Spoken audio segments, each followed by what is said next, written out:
Quantity to का value क्या है? y का वैल्यू निकालना है यार, क्वांटिटी टू में y का वैल्यू चाहिए, y इज इक्वल टू 4।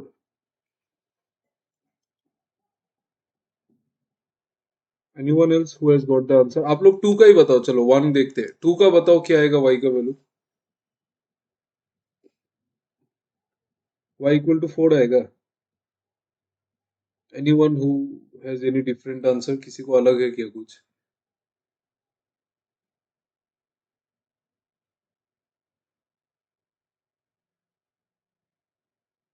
कोमल, अभिषेक, विश्वजीत, कुकिल, शोभिक, आप लोगों का आंसर नहीं आ रहा है। देखो, क्वांटिटी टू तो कुछ भी नहीं है, ये तो नॉर्मल क्वाड्रेटिक इक्वेशन है। Y square equal to 4y, मतलब y square minus 4y is equal to 0। तो y कॉमन ले लो, y into y minus 4 is equal to 0। तो यहाँ पे दो वैल्यू आएगा y का, y जीरो भी हो सकता है, ठीक है, y जीरो भी हो सकता है और y 4 भी हो सकता है। 7 8 कहाँ से आ गया यार आप लोगों का? y जीरो भी हो सकता है, y 4 भी हो सकता है। 7 8 टू की x और वैल्यू आई सी की फर्स्ट टू लाई सी की 7 8 फर्स्ट टू होबो पारे दे मुको बनवारो।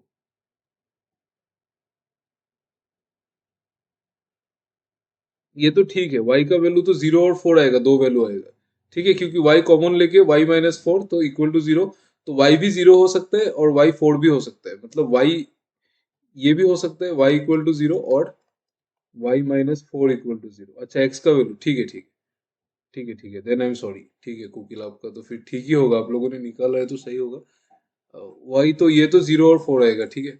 और x को देखो, ये वाला सेंटेंस देखो, if A B and C are three consecutive whole numbers, मतलब ए बी सी तीन कंजिक्यूटिव होल नंबर है, तो वैल्यू क्या होगा ए बी सी का? और A plus B plus C is equal to 3 given है, तो वैल्यूज क्या क्या होगा? सोचो आप लोग, तीन अगर होल नंबर है और तीनों का सम 3 है तो वैल्यू क्या होगा? ए बी और सी का वैल्यू क्या क्या होगा?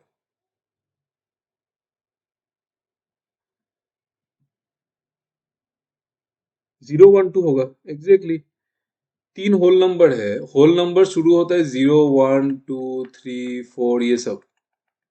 तो अगर आप इसका वैल्यू 1 लेंगे तो इसका आपको 2 लेना पड़ेगा और इसका 3, क्योंकि तीनों कंजिक्यूटिव है, तो 1 + 2 + 3 तो क्रॉस हो जाएगा। इसका मतलब पहले वाला का वैल्यू 0 लेना ही पड़ेगा। तो अगर पहले वाला 0 होगा तो दूसरे वाला 1 होगा और तीसरे वाला 2 होगा, ठीक है।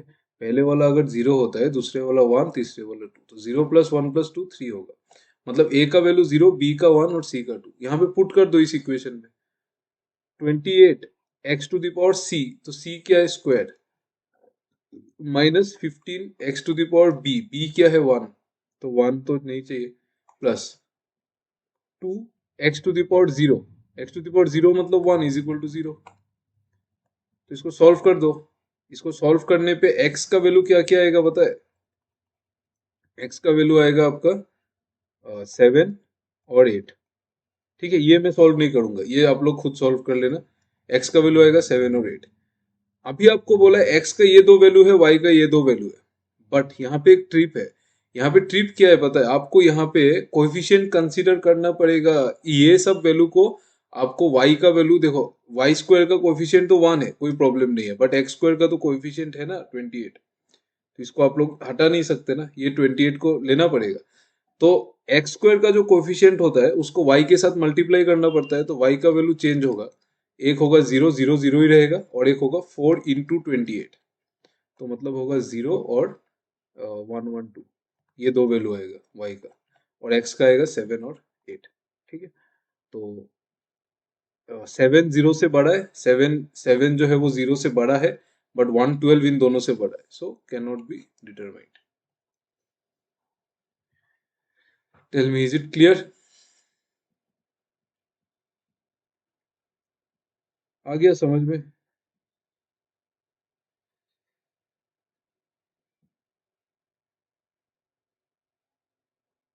ठीक है,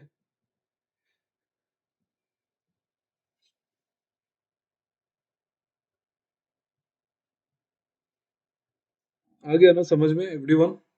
tell me, anyone having any doubt? Please ask.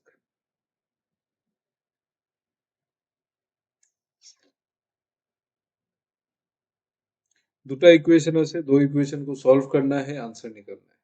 किसी को डाउट है तो पूछ लो एक बार, we will move to the next question. Otherwise anyone, किसी को भी कुछ भी डाउट है तो पूछ लो, और अगर क्लियर है तो tell me it is clear, will move. और अगर रिपीट भी करना है तो बोल दो।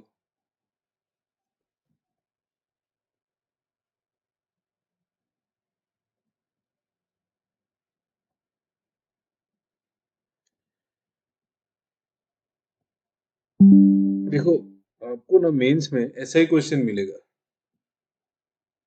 सीएनडी कैसे होगा बताता हूँ। मेंस में आपको ऐसे भी होगा, ऐसे ही क्वेश्चन मिलेगा, इसीलिए ना आप लोग थोड़ा सा थिंक सोचने को ट्राई करो कि ये सब क्या होता है। ठीक है, ये सब क्या होता है, ये कैसे, ये तो छोड़ो इक्वेशन, इससे हम लोग a प्लस बी का वैल्यू कैसे निकालेंगे c का। थोड़ा सा यू ट्राई टू थिंक, ऐसे ही आप लोग इसको देख के अगर क्वेश्चन छोड़ दोगे ना तो नहीं होगा, बिकॉज ये तो बहुत इजी क्वेश्चन है। मेंस के लेवल में ये क्वेश्चन आपको करना ही चाहिए। इसमें 2 मार्क्स मिलता है, ऐसा क्वेश्चन में आपको 2 मार्क्स मिलता है एक क्वेश्चन में, तो ये तो करना ही चाहिए। ठीक है, so you try to think. सिर्फ 3 लोग सोच पाए, कुकिल, विश्वजीत और प्रियाक्षी, बाकी आप लोग सोच ही नहीं पाए। थोड़ा सा ट्राई करो। देखो यहाँ पे थोड़ा अलग अलग नंबर्स लेके ट्राई करो कि कौन सा मैच हो रहा है, कौन सा नहीं हो रहा है। ठीक है, तब तब समझ में आ जाएगा। अच्छा, अभी देखो सीएनडी कैसे आया, देखो ये समझ में आ गया ना, वाई स्क्वायर, ये एक्स एक्स का वैल्यू कैसे आया, ये तो आ गया ना, ये इक्वेशन ए बी सी, ये सब अरमान, ये सब समझ में आया ना। ए बी सी कैसे आया, फिर ये इक्वेशन कैसे आया, आ गया ना। तो उससे एक्स का वैल्यू आएगा 7 और 8। ठीक है, बट यहाँ पे जो एक्स स्क्वायर का एक कोफिशियंट था ना 28, इस 28 को आप भूल थोड़ी सकते हैं। याद नहीं है कि एक्स स्क्वायर का जो कोफिशियंट है उसको वाई में मल्टीप्लाई करना पड़ता है ना। और वाई स्क्वायर का जो कोफिशियंट है उसको एक्स में मल्टीप्लाई करना पड़ेगा, तो वाई स्क्वायर का कोफिशियंट कुछ भी नहीं है, वो तो 1 ही है। तो एक्स तो चेंज नहीं होगा, बट एक्स स्क्वायर का जो कोफिशियंट होगा उसको आपको वाई में मल्टीप्लाई करना पड़ेगा ना। क्वाड्रेटिक इक्वेशन में तो यही पढ़ा है कि एक्स स्क्वायर का जो कोफिशियंट और वाई स्क्वायर का कोफिशियंट क्रॉस मल्टीप्लाई होता है। तो इस 28 को आपको y के वैल्यूज के साथ मल्टीप्लाई करना पड़ेगा। y का वैल्यू आया था 0 और 4, तो 0 के साथ तो चेंज नहीं होगा, बट 4 तो चेंज हो जाएगा ना, 4 × 28।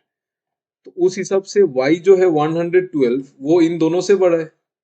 y तो 112 तो इन दोनों से बड़ा है ना, बट 7 और 8 तो 0 से बड़ा है। तो एक बार x बड़ा है, एक बार y बड़ा है, मतलब कैन नॉट बी डिटरमाइंड। आ गया अभी समझ में, ये वाला कर लो।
ऑप्शन ए, वेरी नाइस यार, very good, very good, super. A और बी का वैल्यू क्या क्या आया, ए और बी का वैल्यू क्या क्या आया। हाँ 2 1, यस वेरी गुड। 2 1 होगा, 2 3 होगा, 2 3 करेक्ट, 2 3 होगा। हाँ 2 3, 1 प्राइम नंबर नहीं है ना। ठीक है, ओके, तो यहाँ पे आप लोगों ने कैसे किया मुझे नहीं पता, मतलब आप लोगों ने कैसे अलग से भी किया होगा। ए एंड बी दो प्राइम नंबर है, when sum of A and B is divided by two. Very good, लेकिन आप लोग वेरी गुड। और quantity one quantity two, okay. तो देखो यहाँ पे क्या बोला, when sum of A and B is divided by two the remainder is one. इसमें कुछ करना ही नहीं है। अगर आप खुद थोड़ा सा दिमाग लगा के सोचेंगे ना, तो ए और बी दो प्राइम नंबर है। दो प्राइम, तो प्राइम नंबर्स जनरली ऑड होता है। प्राइम नंबर्स जो होता है ना, वो जनरली सारा प्राइम नंबर ऑड ही होता है। सिर्फ टू जो है वो इवन होता है। ठीक है, तो टू इवन होता है। ओके, ठीक है। तो A and B are two prime numbers when sum of A and B is divided by two. अभी आप कोई भी नंबर को, कोई भी number, you take any number, आप कोई भी नंबर ले लो 20। आप ये इवन नंबर को जो आप जब आप टू से डिवाइड करोगे ना, तो रिमाइंडर कुछ नहीं आएगा, तो रिमाइंडर हमेशा जीरो आएगा। लेकिन जब आप एक ऑड नंबर को टू से डिवाइड करोगे ना, तो हमेशा वन का रिमाइंडर आएगा। ठीक है, हमेशा वन का ही रिमाइंडर आएगा। देखो 21 को टू से डिवाइड करके देखो, वन रिमाइंडर आएगा। ठीक है, इसका मतलब अगर रिमाइंडर वन आ रहा है, मतलब ए और बी का जो सम है वो ऑड है। ए और बी का जो सम है वो ऑड है। दो नंबर का सम ऑड ऑड कैसे होता है? जब या तो एक नंबर ऑड होगा और एक नंबर इवन होगा। ऐसा कभी भी नहीं होगा कि आप दो ऑड नंबर को अगर ऐड करोगे ना, हमेशा इवन आएगा। दो इवन नंबर को अगर ऐड करोगे ना, तो हमेशा इवन ही आएगा। बट अगर आपने एक ऑड नंबर और एक इवन नंबर को ऐड किया, तभी आपका सम ऑड आएगा। इसका मतलब जो दो नंबर है ए और बी, इसमें से एक ऑड है एक इवन है।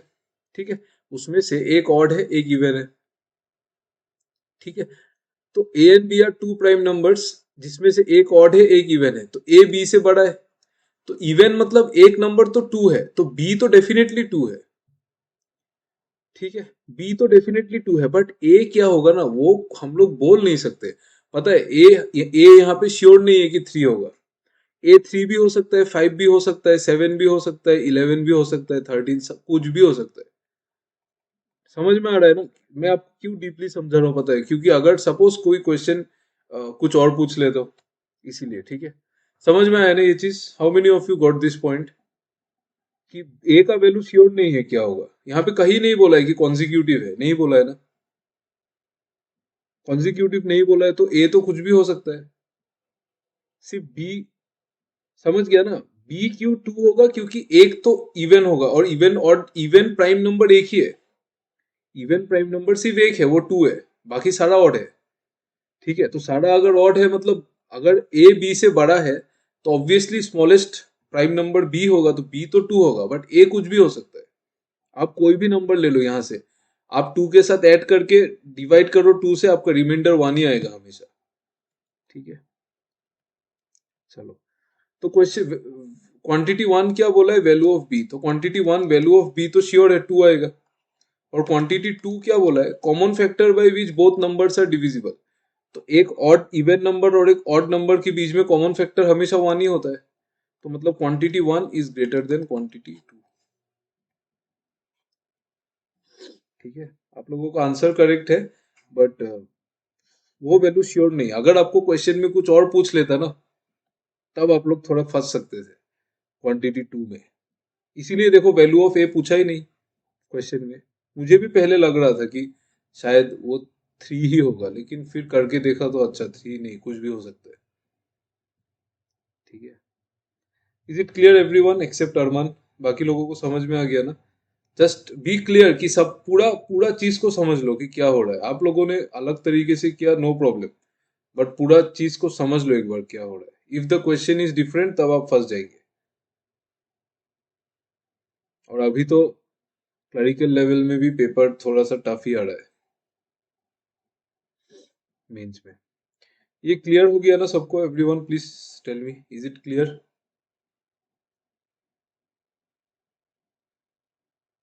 समझ में आ गया ना पूरा? कोई भी स्टेप में अगर कंफ्यूजन है तो एक बार पूछ लो, और else will move to the next part. Any step you feel any confusion, आपको कोई भी चीज समझ में नहीं आया, एक बार पूछ लो।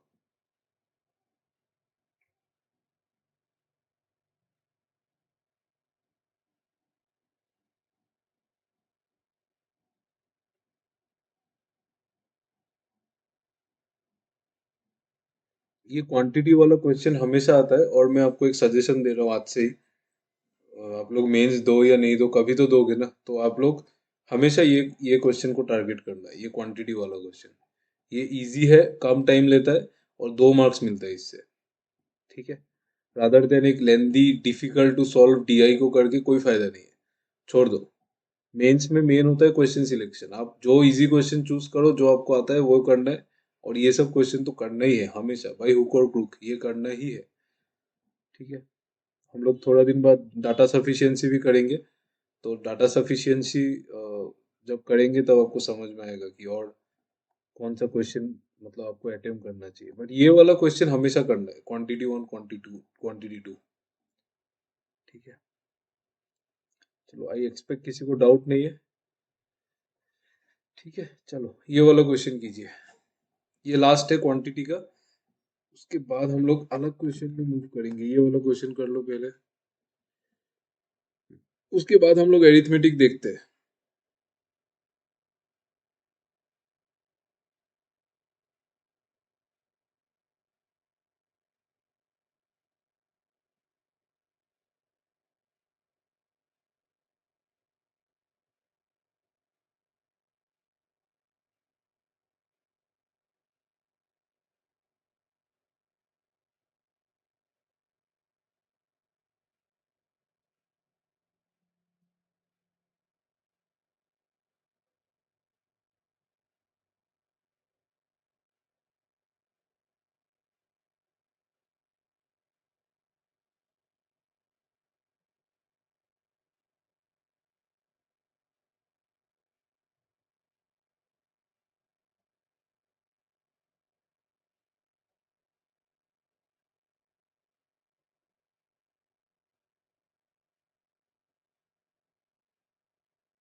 सर वाई ब्लू हो गए ना, कि वाई ब्लू, ब्लू भी है ना? हाँ हाँ, ब्लू होगा, सॉरी सॉरी सॉरी, सॉरी, यहाँ पे ब्लू आएगा। सही बोला।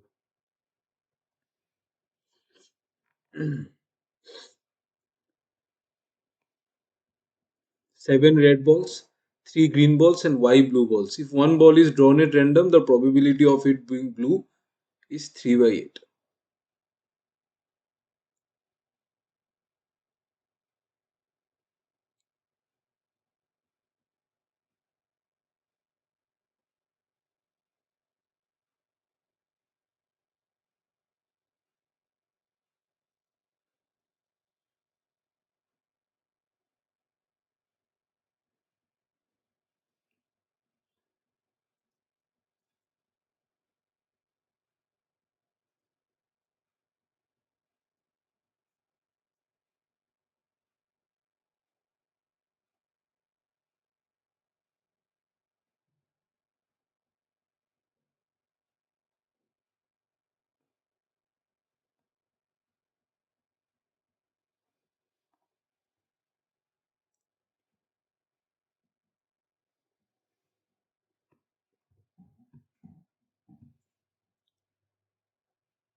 आपका शायद फ्राइडे और सैटरडे को मोस्टली क्लास नहीं होगा, ठीक है, मतलब मैथ्स का क्लास शायद नहीं होगा।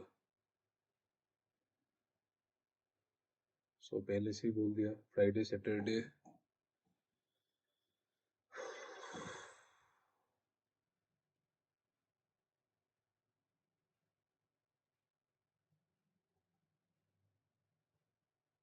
चलो इसका आंसर बताओ, जल्दी निकालो।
क्या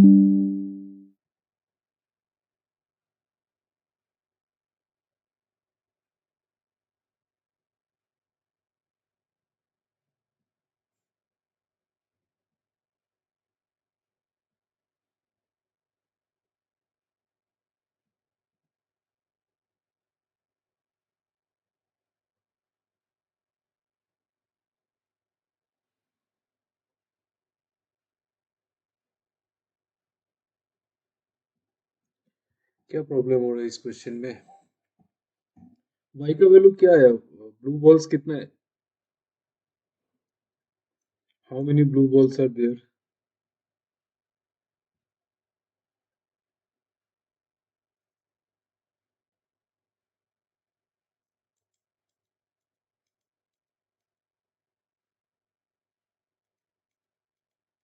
6। इसमें तो यार देखो, a bag contains 7 red balls, 3 green, 7 red है। एक बैग है उसमें 7 रेड बॉल है, 3 ग्रीन है और वाई ब्लू बॉल्स है। One ball drawn is random, sorry, one ball is drawn at random, probability of it being blue. तो blue ball का प्रोबेबिलिटी कितना है? एक ही बॉल निकालना है ना, एक ही तो बॉल निकालना है। तो फेवरेबल आउटकम्स कितना है? फेवरेबल आउटकम्स वाई, और टोटल आउटकम्स कितना है? 7 + 3 + वाई, मतलब 10 + वाई। ठीक है, और ये प्रोबेबिलिटी गिवन है ऑलरेडी क्वेश्चन में, 3/8। तो यहाँ पे आप लोग ना एक चीज करके टाइम बचा सकते हैं। ये यहाँ तक कितने लोगों को समझ में आ गया? प्लीज एक बार रेस्पॉन्स करो, प्लीज रेस्पॉन्ड वंस। यहाँ तक कितने लोगों को समझ में आया यहाँ पे क्या किया? देखो, आप लोग रेस्पॉन्ड नहीं करेंगे तो फिर आगे बढ़ना मुश्किल है। आ गया ना? ठीक है, देखो। ठीक है, तो ये अगर समझ में आ गया तो अभी थोड़ा सा आप लोग दिमाग को लगाओ। देखो यहाँ पे 10 + y है ना, नीचे में 10 + y है, तो नीचे वाला जो नंबर होगा वो तो 10 से बड़ा होगा, बट यहाँ पे तो 8 है ना? आप जब आप यहाँ पे क्रॉस मल्टीप्लाई करके सॉल्व करके टाइम वेस्ट करने का कोई जरूरत नहीं है, नॉर्मली सोच के देखो। अच्छा, नहीं तो आप इसको ऐसे भी कर सकते हैं, ऊपर और नीचे का माइनस कर दो। जैसे ये एब्सोल्यूट वैल्यू है ना, ये जो है ये तो एब्सोल्यूट वैल्यू है, ये y और 10 + y, ये तो एब्सोल्यूट वैल्यू है, ये y और 10 + y, इन दोनों को माइनस कर दो। 10 + y माइनस वाई कर दो, कितना आएगा? 10। और इन दोनों को माइनस कर दो, कितना आएगा? 5 यूनिट। तो 5 यूनिट का वैल्यू आएगा 10, तो 1 यूनिट का वैल्यू आएगा 2, तो 3 यूनिट का वैल्यू आएगा 6, मतलब यहाँ पे y का वैल्यू 6 आएगा। ठीक है, ऐसे भी कर सकते हैं, लेकिन इसको थोड़ा सा इमेजिनेशन को स्ट्रॉन्ग करके भी कर सकते हैं। ये 3/8 को अगर आप, ये जो 3/8 है ना, इसको आप 6/16 इमेजिन कर लो, इसको डबल करके 6/16 इमेजिन करने से बहुत ईजी है इसको सॉल्व करना। देखो, इसको आप 6/16 अगर इमेजिन करते हैं तो y अगर 6 होता है तो 10 + 6 भी 16 ही होगा, है ना? y अगर 6 होता है तो 10 + 6 भी तो 16 ही होगा ना। तो उससे भी y इजीली निकल जाएगा। अगर आपको दोनों ही समझ में नहीं आता है, you go for cross multiplication, कोई प्रॉब्लम नहीं है। ठीक है, बट रेशियो सीखना जरूरी है, रेशियो से ही करने से मेरे हिसाब से बेटर है। ये एब्सोल्यूट टर्म्स, ये रियल नंबर से, ये सारा y 10 y ये सब रियल नंबर्स है, और ये रेशियो है। तो रियल नंबर्स को माइनस किया, 10 + y -y मतलब 10 आया, और रेशियो में माइनस किया तो 5 यूनिट, तो 5 यूनिट का 10, तो 1 यूनिट का 2, तो 3 यूनिट का 6, मतलब ऊपर में 6 आएगा। ठीक है, तो इससे आ गया आपका y का वैल्यू 6। ठीक है, मतलब जो ब्लू बॉल्स है वो कितना है? वो 6 है। क्वेश्चन में आपको क्या बोला? If 3 balls are drawn at random from the bag, then what is the probability that all the 3 balls are different in colour? तीनों अलग अलग होना चाहिए। तो प्रोबेबिलिटी जो होगा, इसका आंसर किसका? ये आंसर निकालो तो anyone who got this answer, this probability, कि अगर 3 बॉल अलग अलग कलर का हुआ, then what is the probability? Probability में सबसे ज्यादा फास्ट आंसर प्रियाक्षी ने दिया था। यू ट्राई प्लीज, যদি এনেকুৱা থাকে দেন probability কিমান ওলাব? that all the 3 balls are different in color, মানে এটা ব্লু, এটা রেড আৰু এটা গ্ৰীন।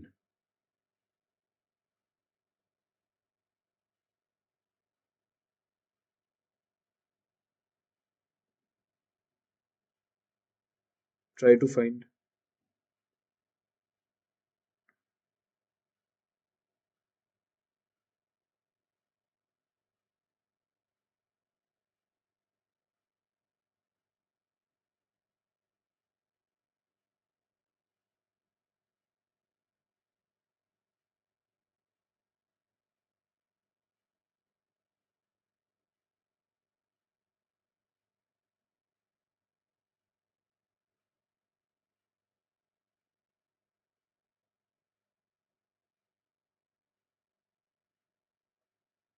किसी किसी का भी आंसर नहीं आ रहा है।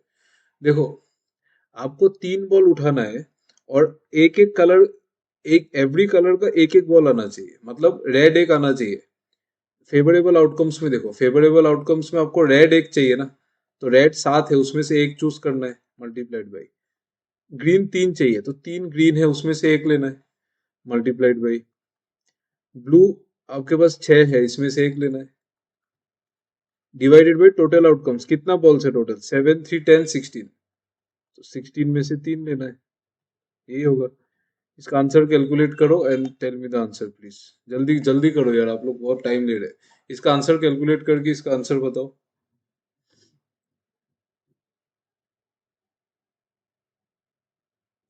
3/80 आ रहा है, श्योर है क्या? 7 into 3 21 into 6, 126,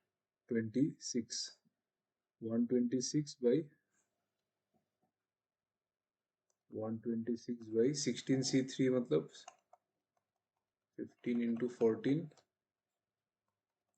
3 into 2।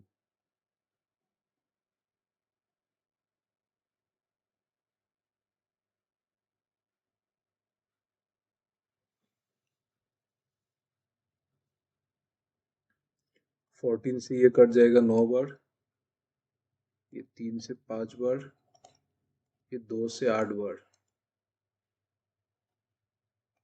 9/40 आ रहा है आंसर।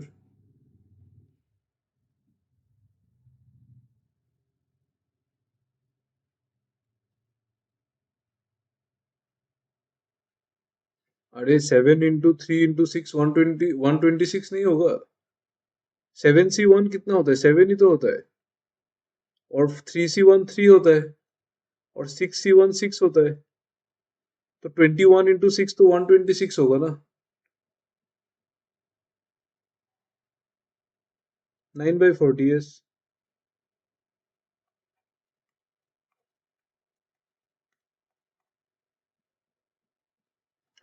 7C1 तो 7 ही होता है ना। C1 को भी आप लोग कैलकुलेट कर रहे हैं क्या 1 फैक्टोरियल लिख के? वो तो कुछ नहीं है। 7C1 तो 7 ही होगा, 3C1 भी 3 होगा, 6C1 6 होगा। 7 into 3 into 6 तो 126 होता है। और फिर नीचे 16C3 को कैलकुलेट कर लिया तो 9/40 आता है। ठीक है, तो 9/40 और 11/40 में कौन बड़ा है? ऑब्वियसली 11/40 बड़ा है ना। तो 2 1 से बड़ा है, मतलब ऑप्शन बी। आ गया ना समझ में?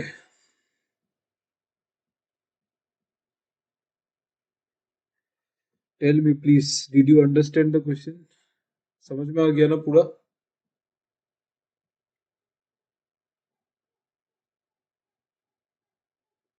आ गया ना? कोई दिक्कत तो नहीं है? प्रोबेबिलिटी को ध्यान से देखना, ठीक है। प्रोबेबिलिटी में इसलिए आपको पढ़ा दिया था क्योंकि ये थोड़ा, मतलब, देखो ये सब क्वेश्चन तो आपको करना ही है ना, ये तो छोड़ नहीं सकते, क्योंकि क्या पता डीआई आपसे होगा कि नहीं, क्योंकि टाइम भी इतना कम है, तो आपको कम टाइम में जो जल्दी बनता है वही बनाना चाहिए। ठीक है, ऐसे आप लोग टफ डीआई तो ऑब्वियसली स्किप ही करोगे ना, सब लोग ही स्किप करते हैं, तो आप लोग ये सब क्वेश्चन को अच्छे से देख लो। प्रोबेबिलिटी कैसे हो रहा है, प्रोबेबिलिटी में क्या मतलब, क्यों ये आया, ये what is the probability all the 3 balls are different, मतलब 3 बॉल्स डिफरेंट, मतलब रेड एक चाहिए, ग्रीन एक चाहिए, ब्लू एक चाहिए। तो रेड का 7C1, ग्रीन का 3C1, ब्लू का 6C1 बस। और divided by total outcome 16C3, 16 ball है ना, उसमें से 3 लेना है, तो 16C3। ठीक है, चलो। चलो अभी कुछ कुछ एरिथमेटिक है, हम मैं ज्यादा टाइम नहीं लूंगा आपका। I think more 10 to 15 minutes में हम क्लास खत्म कर देंगे। ठीक है, क्वेश्चन तो मेरे पास बहुत सारा है, और भी आगे भी डीआई वीआई बाकी है। तो लेट्स सी कल, हो सकता है तो कल पूरा कंप्लीट करेंगे इसको। ठीक है, आप लोग एक काम कीजिए, ये वाला क्वेश्चन बनाइए, ये वाला क्वेश्चन बनाओ।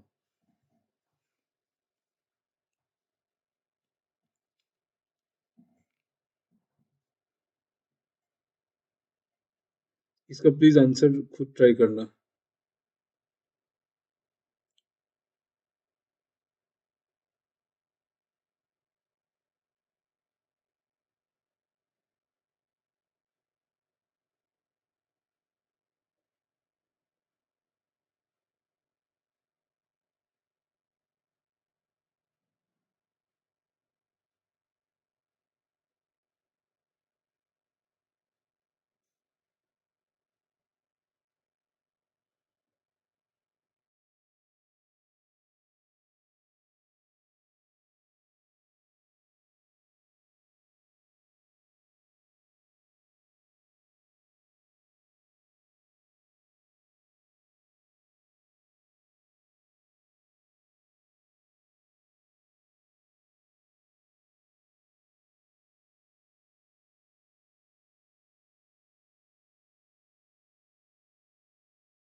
ओह, क्या हो गया यार, किसी का भी आंसर नहीं आया क्या? Invested for 5 years at interest rate of 8% in simple interest, and the interest becomes 5 times of itself. मतलब sum of rupees P is invested for 5 years at the interest rate of 8%. मतलब principal P है, rate of interest 8% है, rate 8% है 1 साल के लिए, तो 5 years के लिए कितना होगा? 1 साल के लिए 8% है, तो 5 years के लिए 5 8% होगा, ठीक है। And the interest becomes 5 times of itself. Interest 5 times of itself, हाँ सही बात है भाई, इंटरेस्ट तो 5 times ऑफ इटसेल्फ ही होगा ना, 5 साल में तो 5 इंटरेस्ट 5 times ही होगा। अम्म, समझ में नहीं आ रहा। If rupees P plus 150 is invested for 5 years, अगर मैंने इन्वेस्टमेंट को 150 से इंक्रीज कर दिया eight R-4%, 48% rate of interest, अभी अगर रेट ऑफ इंटरेस्ट R-48% है, तो इंटरेस्ट रिसीव्ड इज 3640, मतलब इंटरेस्ट कितना आएगा? ये R-48 मतलब 5 times आएगा ना, 5 times ऑफ R-48%, इतना आएगा। तो ये इसका वैल्यू है 3640। You have to find the value of P। Okay यार, ये क्वेश्चन समझ में नहीं आ रहा, यहाँ पे 5 times ऑफ इटसेल्फ ये क्यों बोला है? एनी आइडिया गाइस कि कैसे होगा ये? Why this is coming 5 times of itself?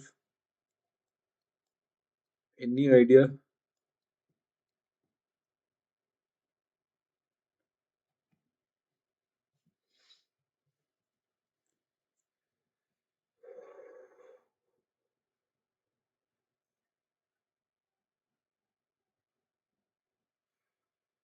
बोल दो चलो, ये लास्ट क्वेश्चन, इसके बाद हम लोग और सॉल्व नहीं करेंगे।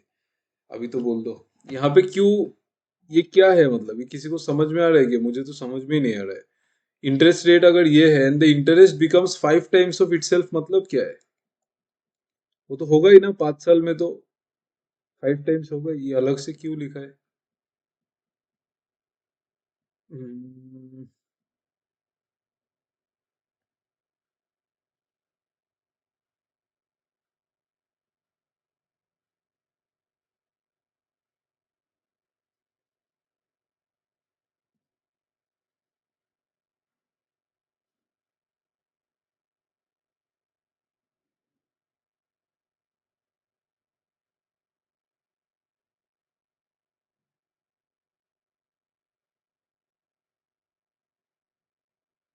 Any idea?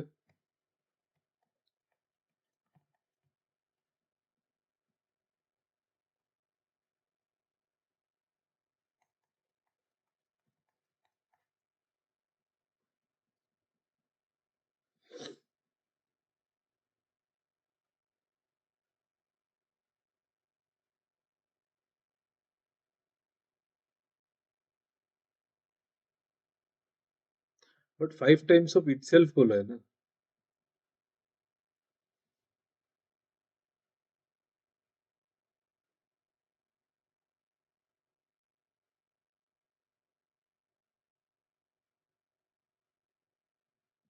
आप जो बोल रहे, हाँ वैसे ट्राई करके देखो तो क्या आंसर आता है।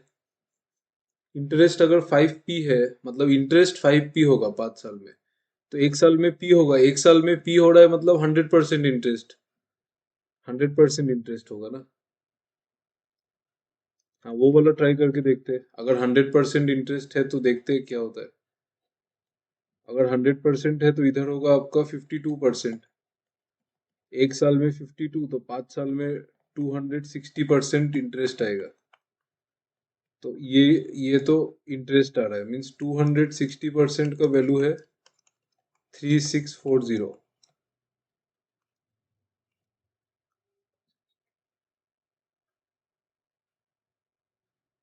हो सकता है, हो सकता है। 260 और 104 मतलब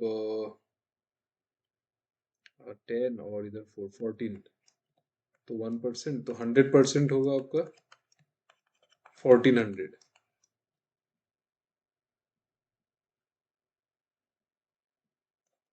हाँ, सही सही सही बोला था आपने। सही बोला, सही बोला। सही बोला, यही होगा। मतलब इंटरेस्ट अमाउंट जो है वो 5 टाइम्स यहाँ पे इटसेल्फ लिखा है ना, इसीलिए थोड़ा कंफ्यूजिंग हो गया ये चीज। सही बोला। देखो, a sum of rupees P is invested for 5 years, तो कोई भी अमाउंट है पी, मैं क्या सोच रहा था पता है, मैं सोच रहा था कि 5 साल में जो है वो अमाउंट 5 टाइम्स हो गया, तो वैसे नहीं होगा। एक एक प्रिंसिपल है P, it is invested for 5 years, 8% simple interest का रेट है। ये रेट कितना है? 8% है। ठीक है। And interest becomes 5 times of itself, मतलब 5 साल में, 5 years में जो इंटरेस्ट है ना, वो 5p है। ठीक है। 5 साल में जो इंटरेस्ट है वो 5p है। 5 साल में जो इंटरेस्ट है वो 5p है। 5p अगर 5 साल है तो पर ईयर कितना होगा? Per year interest, per year interest होगा। 5 साल में 5p है तो 1 साल में कितना होगा? 1 साल में p होगा। ठीक है। प्रिंसिपल भी p, इंटरेस्ट भी p।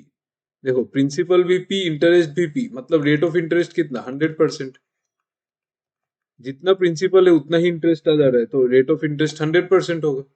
तो रेट ऑफ इंटरेस्ट मतलब आर जो है वो 100% है। सेकेंड केस में क्या बोला? If P plus 150 is invested for 5 years at R minus 48%। Next case में जो रेट ऑफ इंटरेस्ट लिया वो आर नहीं लिया, आर माइनस 48 लिया, मीन्स 100 - 48 लिया, मीन्स 52% लिया इंटरेस्ट। और इंटरेस्ट आया 3640, 52% 1 साल के लिए, तो 5 साल के लिए कितना? 260%। ठीक है। तो 260% जो आया उसका वैल्यू है 3640। जीरो से जीरो कैंसिल कर दो, ये 26 से ये कैंसिल हो जाएगा 14 टाइम्स, मतलब 1% का वैल्यू आएगा 14, और 100% का वैल्यू कितना आएगा? 1400। ठीक है। और ये 100% क्या है? ये प्रिंसिपल है। तो सेकेंड केस में प्रिंसिपल कितना लिया था? p प्लस 150, मतलब p प्लस 150 का वैल्यू है 1400, तो p का वैल्यू कितना आएगा? 1250। टेल मी, सबको समझ में आ गया ना?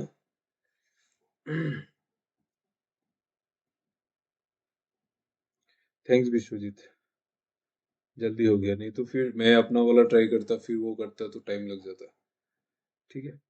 समझ में आ गया ना सबको? What about others? एवरीवन, सबको समझ में आ गया आई थिंक। किसी को doubt? If anyone is having any doubt you can ask me, otherwise the class is over for today. कल हम लोग बाकी जो न्यूमेरिकल्स है उसको कर लेंगे, और एक डीआई है, we will complete everything tomorrow. ठीक है। Thank you for listening to the class, and if anyone is having any doubt आप लोग रुक सकते हैं। ठीक है। Will clear your doubts. बाकी it's over for the day. Thank you, bye bye, good night.